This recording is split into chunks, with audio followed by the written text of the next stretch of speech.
Happy Friday, ladies and gentlemen. What a beautiful sunny day today. We are excited to be wrapping up the last few days of school, finishing up Unit 6 here as we're in the home stretch, heading towards the end of our school year together. We got lots to do today, so without further ado, let's jump into it. We're going to go ahead and start off right away by finishing up the notes for this unit. So I hope that you are ready to pay attention and take some notes with me here this morning. So there's a couple of experiments that I didn't get to because of time and or resources here in this unit, but I do need to talk about them with you because they are things that you all will experience on a daily basis in your everyday life here.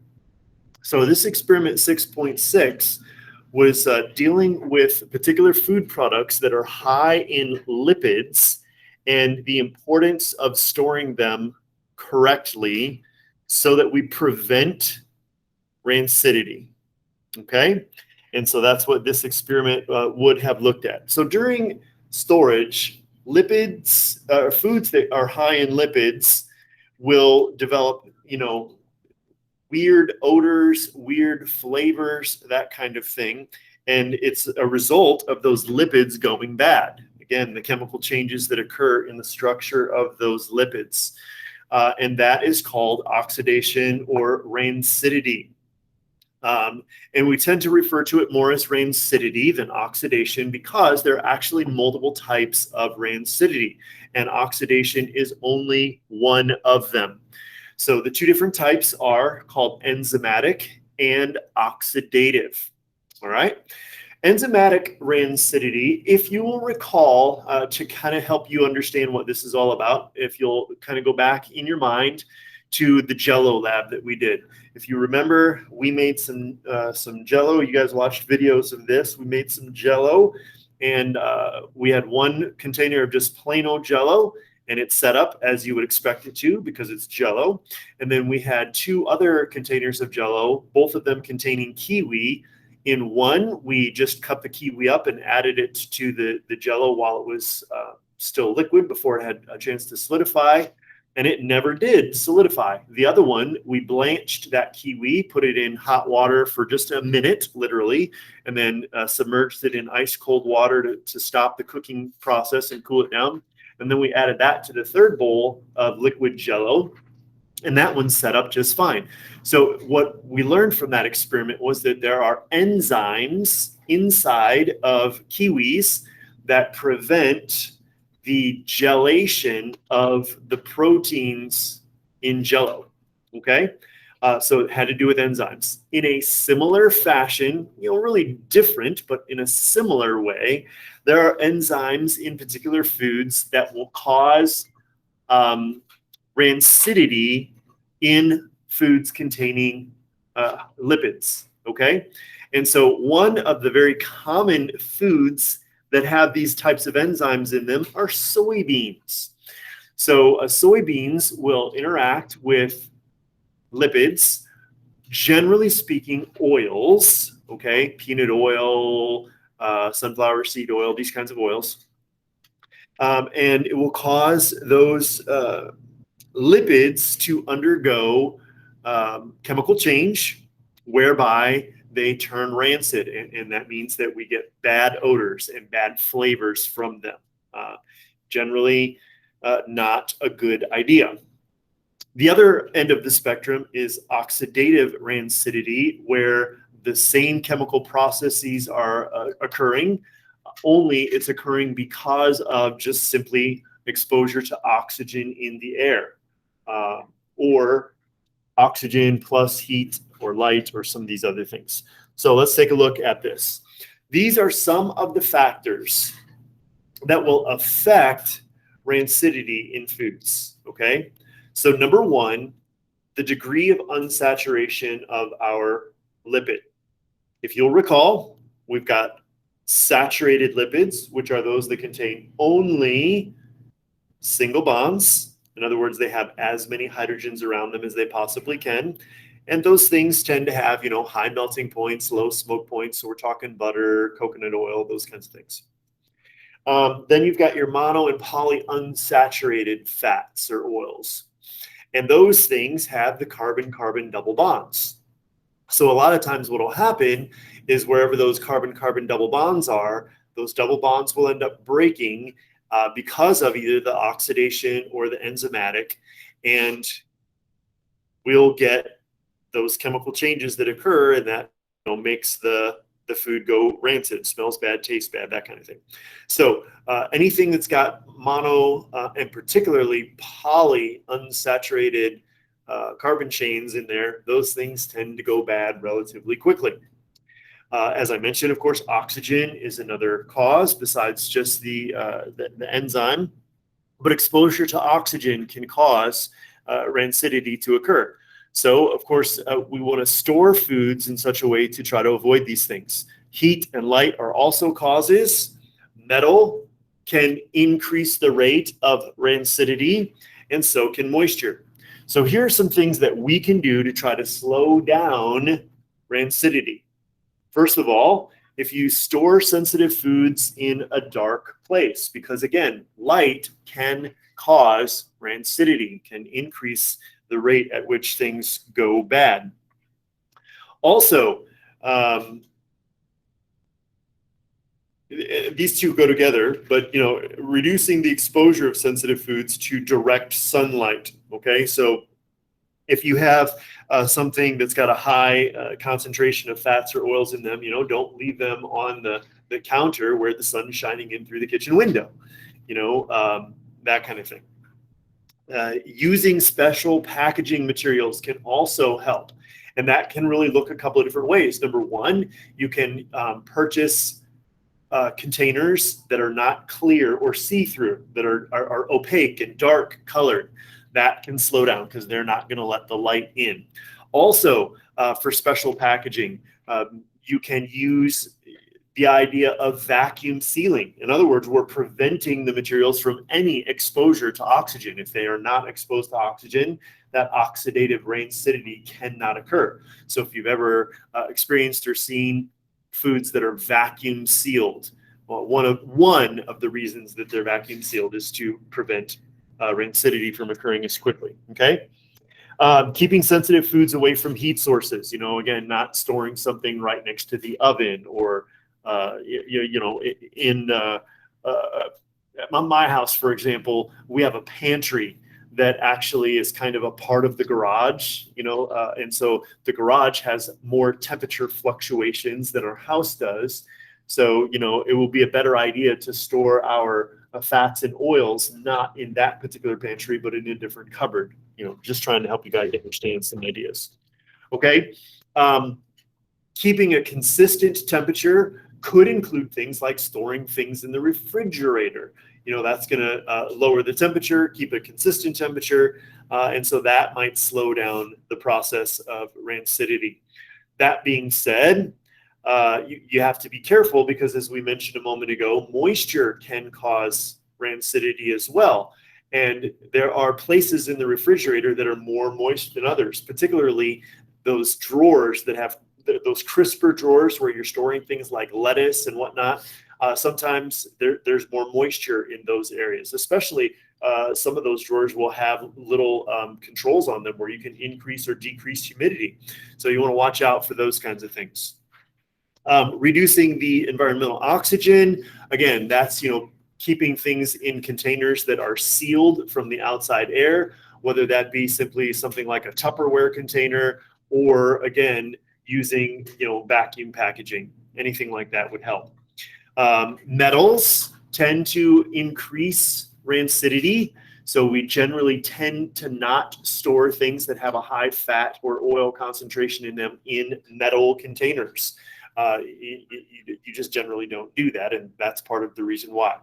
Okay, so lots of different ways that we can prevent rancidity, but the fact of the matter is that over time, fats and oils go rancid. I think I've mentioned before to you guys in class that, for example, I buy fats and oils for these French fry labs and whatnot that we're doing here in school.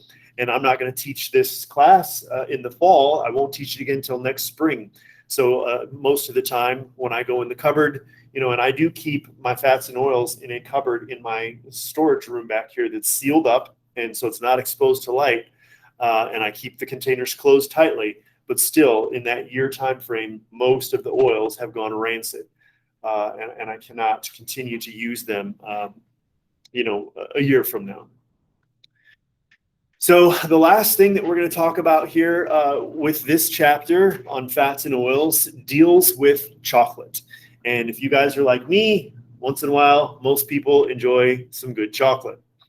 But chocolate can go bad. And there are a few different ways that it goes bad, quote unquote. Of course, like most other foods, chocolate will stale over time. There's no way of preventing that. It simply gets old. It gets more brittle. It starts to get an off taste, and part of the reason is because it's got cocoa butter in it. Cocoa butter is a lipid. It can oxidize, those kinds of things. But another part of the reason has to do more with what we call blooms. And there are two types of blooms, okay? There are fat blooms and sugar blooms, and we're going to talk about both of them here. But if you've ever seen a chocolate bar that has kind of a white or a cloudy coating on it, that is either a fat bloom or a sugar bloom. And generally, fat and sugar blooms occur when we improperly store chocolate. So let's talk through that process. Okay, so again, fat blooms and sugar blooms. Let me explain what those two things basically look like. So fat blooms, as I said, are a result of the cocoa butter undergoing some changes in our chocolate. Let me start off by making sure you guys understand this, that a bar of chocolate is a homogeneous mixture of several different substances, okay? Sugar, cocoa butter, and then other stuff that's in there too, but those are the two things that we're concerned about for our discussion. So homogeneous mixture of these things. So cocoa butter, because it's a lipid, has a relatively low melting point. So if our chocolate gets a little too warm, that cocoa butter can melt, particularly just on the surface of the chocolate bar. And if that cocoa butter on the surface of the chocolate bar melts and it kind of raises to the top or kind of comes out of the surface of the chocolate bar, and then that chocolate bar cools off even just, a couple of degrees, it only has to undergo a 2 or 3 degree temperature change for this to occur, then that fat will re-solidify on the surface of the chocolate. And of course, cocoa butter is a white colored substance. And so we'll see that's our fat bloom on the surface of our chocolate. So again, you want to be very, very careful to try as best you can to store chocolate in an environment that is at a constant temperature. Okay, now there are some things that chocolate makers can do to try to prevent fat blooming from occurring. And one of them is called tempering. You might recognize that word from when we made ice cream. We talked about tempering the eggs. We didn't want to make scrambled egg ice cream, so we had to bring the temperature of our scrambled eggs up very, very slowly by drizzling that hot cream mixture in at a very slow rate with very rapid, constant whisking. And tempering of chocolate has also to do with varying the temperature of our chocolate. So in the tempering process, there's really 3 steps. First of all, candy makers will melt chocolate and bring it up to a temperature of right at 122 degrees Fahrenheit. And these temperatures are very important. They'll bring it up to 122 degrees Fahrenheit and keep it at that temperature just for a few moments. It doesn't have to be there long, but you want to get it to 122 degrees Fahrenheit and make sure that the entire batch of chocolate is at that temperature. Then you rapidly cool the chocolate, but it only has to cool down to around 80 degrees, and it could be plus or minus a couple of degrees there. So, between really like 78 and 82, you're going to rapidly cool the chocolate down to that temperature. Again, you want it to be consistent throughout the whole batch, okay? And then you'll warm it back up just a little bit to close to 90 degrees, okay? Just below 90 degrees, around 88, 89 degrees. And at that point, then your chocolate is tempered. And what's happening during that process is those fats, as they crystallize, they can kind of take on a couple of different crystal forms, okay, different shapes, if you will. And so some of those forms are more readily melted at lower temperatures, and some are, can hold off to a little bit higher temperatures based on the crystal shape of those fats. And so tempering causes the higher temperature crystals to form. And that way you have less likely of a chance to get fat blooms. So if you buy expensive chocolates, those are going to tend to not undergo fat blooming. Cheaper chocolates, most likely will. And I just have to trust that you guys know what I mean between cheap chocolates and expensive chocolates. I'm not going to throw out any names, but an expensive chocolate would be like going to a chocolatier store, right? A place where they specialize in chocolate candies. And I think there's one here in town, maybe right downtown, close to the river on one of those little blocks. I know if you go to any kind of a touristy place, you're going to find them. You go to Gatlinburg or just any kind of a touristy spot, they're going to have chocolatiers. And you'll be able to go into those stores. So those chocolates tend to be a little bit more expensive. Part of it is because it's a chocolate store, but part of it is because they always temper their chocolate and it's good quality chocolate that they're selling to you. Okay. Like I already said this, so we don't have to spend too much time here, but if the chocolate is not tempered properly or at all, you're going to get fat blooms.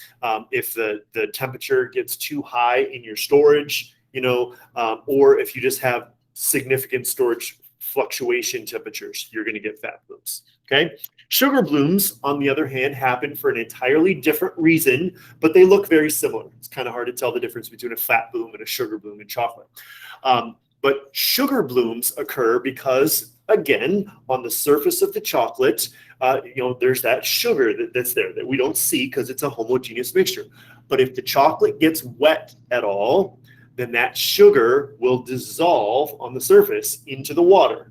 And then, of course, if that water evaporates, that sugar is going to have no option but to recrystallize, and it will recrystallize right on the surface of the bar. So we will see that sugar as a bloom.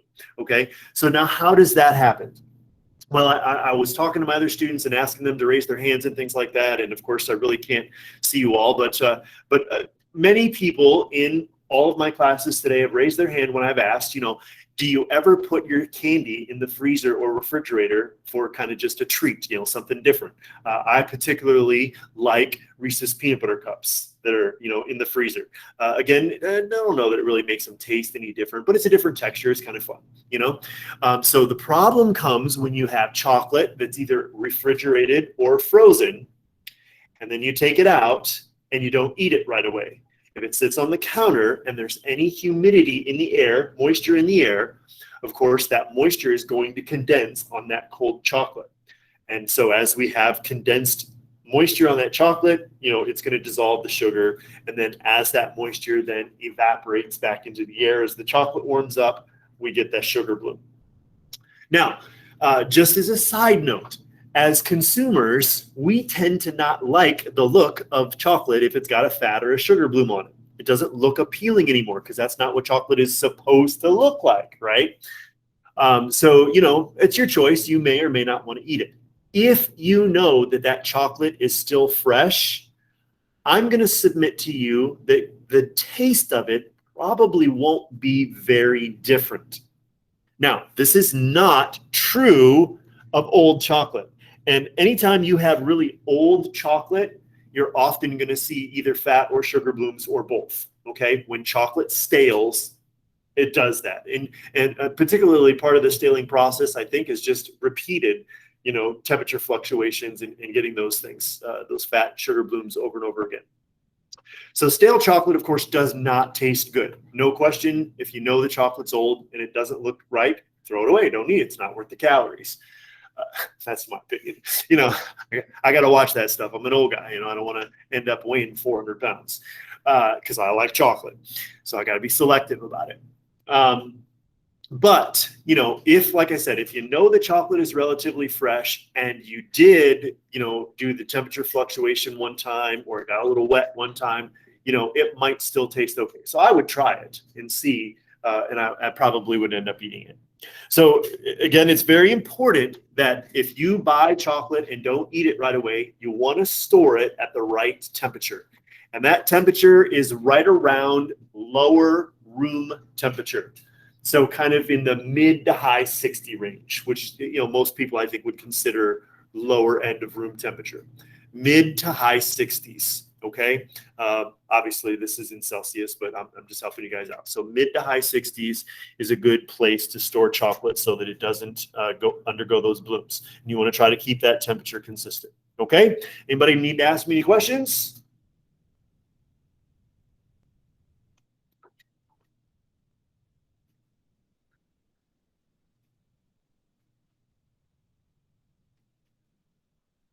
All right, so that's going to take care of the notes for us today for Unit 6. Okay, now there are several other things that I need to talk about today. So those of you who are with me online here, you need to make sure you stick around and listen closely to these other things. First thing that I want to mention is we have a Unit 6 test coming up.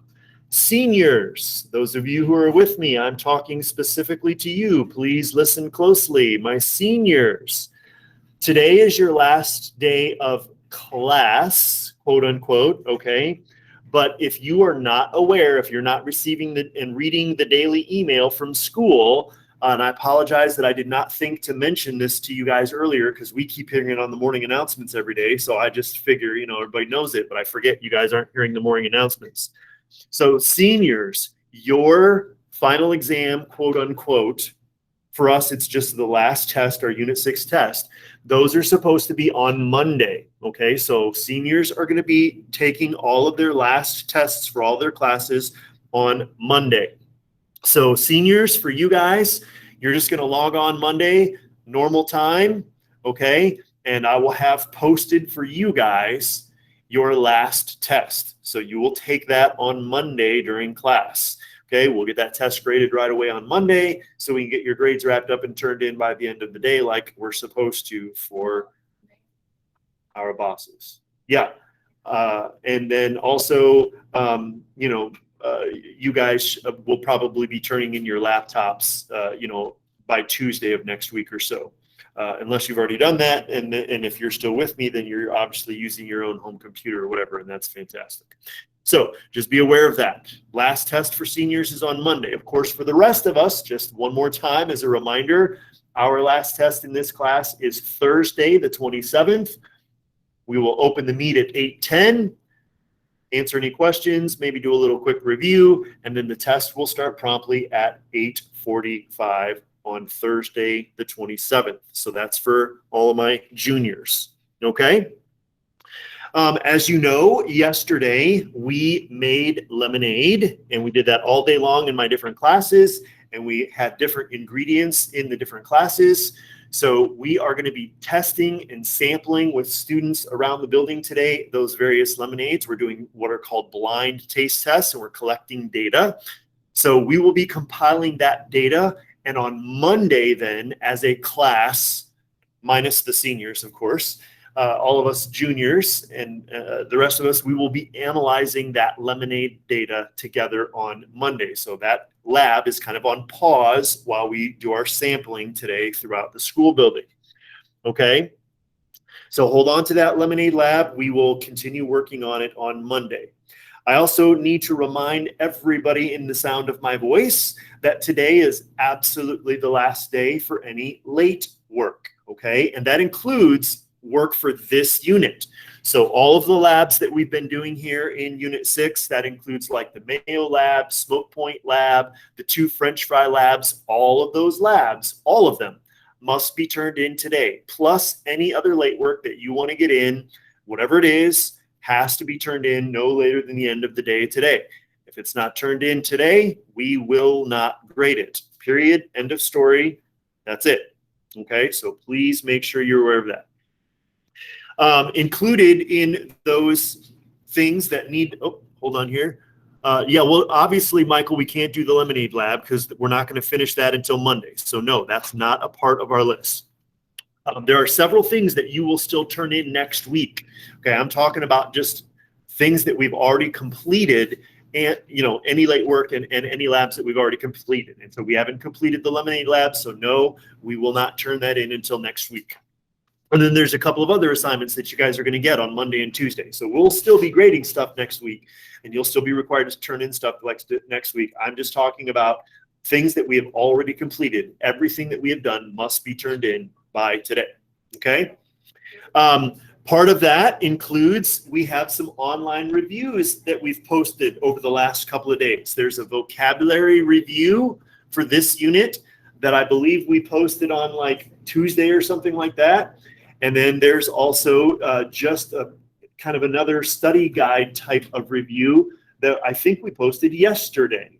Okay, those things must be completed and turned in today in order for you to get credit. Okay, Niaja is asking if the seniors are going to have to do the lemonade lab. No, you guys are not going to be required to do the lemonade lab, Niaja and other seniors, because of course your last day of class is today, and we will be finishing that lab next week. So Merry Christmas, Happy New Year, whatever you want to think about there, you guys will be exempt from the lemonade lab and any other assignments that we do Monday and Tuesday with the rest of the group. Okay, so you just need to get everything turned in that we have completed in class. Seniors, again, this is specifically for you guys. Everything needs to be turned in today. Then on Monday, you will take your test. Okay, good. Anybody else need to type anything into the chat box? You have any other questions you need to ask? Now's the time to be asking those questions. Okay, I need to check go ahead, I'm listening. On the I've submitted my missing work and the work from this week, but the fries under various conditions where we did the science behind the results, can I unsubmit that and make a correction and then resubmit it? I don't know anything about that process. I guess my immediate gut answer is yes, if you know how to do that. Is there anything on my end that I have to do for you to be able to do that? No, I was just asking if I'm allowed to make corrections to it after I've submitted it. Yes, I will let you do that so long as you turn it back in by the end of the day today, kiddo. Okay, thank you. Yes, ma'am. All right, while I still have the rest of you here, I would like to speak with Tobias and Niaja. If you guys would please stick behind. I've got some questions to ask of you two today. I believe I am finished with everybody else. So the rest of you guys just get those things turned in that I mentioned. All your work must be in today. Have a fantastic weekend, and I will see you on Monday.